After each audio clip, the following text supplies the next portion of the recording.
చిందాడి చిందాడి తుళ్ళిందంటే చిన్నారి. నాన్న నాన్న నేను ఆడుకోవడానికి వెళ్తాను నాన్న. సరే అమ్మా, వెళ్ళాడుకో.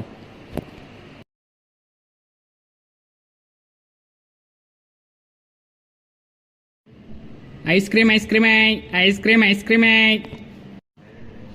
ఏ ఐస్ క్రీమ్. అంకుల్ అంకుల్ ఒక చాకోబార్ ఇయ్యరా? ఒకటేంటమ్మా, 2 తీసుకో.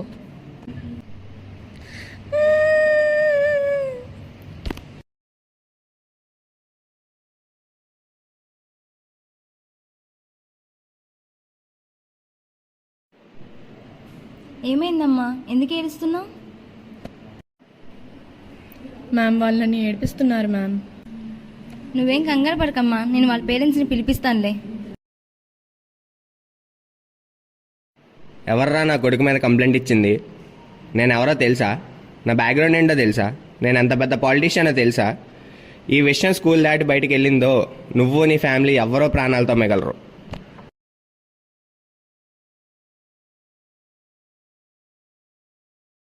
సరేరా తమ్ముడు, వెళ్తున్నా, టైం అయింది, జాగ్రత్త. Bye daddy. బాయ్ తల్లి. ఏదో ఒకసారి ఇట్రా. ఏంటి బాబాయ్? పెద్ద నాకు ఏమవుతాం అనుకుంటున్నావు? యాక్టర్ అవుదాం అనుకుంటున్నాను బాబాయ్. యాక్టరా అంటే? అదే బాబాయ్, సినిమాలో యాక్ట్ చేస్తారు కదా హీరోయిన్ లాగా, అలా. హీరోయినా అంటే పుట్టి పుట్టి బట్టలు వేసుకొని అన్నీ చూపిస్తూ మహానిక రంగులు వేసుకుంటారు అదా? మనమేంటి, మన కుటుంబం ఏంటి? మన కుటుంబం పరువు తీయడానికే పుట్టావు నువ్వు. సర్లే, వెళ్ళి కాఫీ తీసుకురా.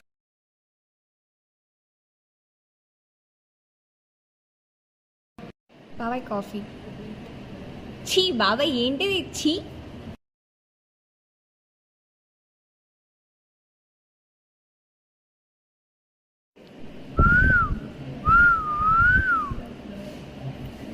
ఏ పిల్ల, ఐ లవ్ యూ. చెప్పు తెగుద్ది. ఐ లవ్ యూ చెప్తావా, యాసిడ్ పోయమంటావా? అమ్మా అమ్మా, కాపాడండి, కాపాడండి.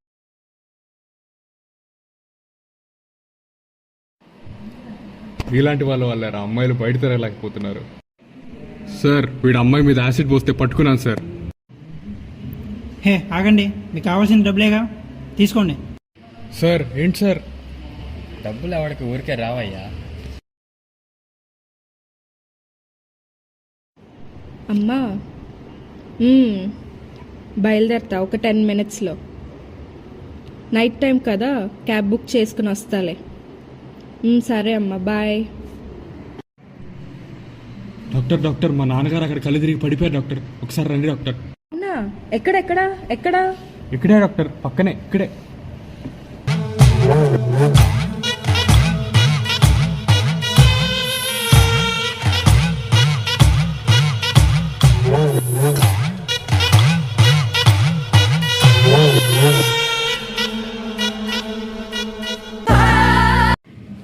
అమ్మా అమ్మా, ఇదే నా కన్నీటి గాథ. 90 నెలలు నన్ను మోసావు, 90 ఏళ్ళు నాతో ఉంటానన్నావు. ఇంకో 9 నిమిషాల్లో నా ప్రాణం తీసేసుకుంటావా అమ్మా? 70 ఏళ్ళున్న నీకు ఒక 18 ఏళ్ళున్న నన్ను కాపాడలేకపోతున్నావా అమ్మా? ఎక్కడమ్మా ఈ భూమి మీద నాకు రక్షణ? సందుల్లోనూ, బస్ స్టాపుల్లోనూ, కాలేజీల్లోనూ, రోడ్డుల్లోనూ, పార్కులలోనూ, రెస్టారెంట్ల్లోనూ, ఆఫీస్లోనూ, ఎక్కడ పడితే అక్కడ కామంతో చూస్తున్న కొన్ని వేల కన్నుల మధ్యలో నడుస్తున్నానమ్మా రోజు నేను. ఎప్పుడు ఎక్కడ ఎవడు ఏం చేస్తాడనే భయంతో బ్రతుకుతున్నాను. ఏంటమ్మా నాకు ఈ పరిస్థితి? మాతృదేవో భవ అని మొదటి నమస్కారం స్త్రీకి ఎప్పుడు పోయిందో అప్పుడే మాకు రక్షణ కూడా పోయిందమ్మా. శిక్షలు వేయడం కాదు, ఆడవాళ్ళ గురించి నేర్పించండి. అమ్మతత్వం ఏంటో నేర్పించండి. అమ్మాయిలు కొవ్వొత్తులతో కాదమ్మా, ఆనందంతో తిరగాలి. బాధతో కాదు, చిరునవ్వుతో బ్రతకాలి. జై హింద్.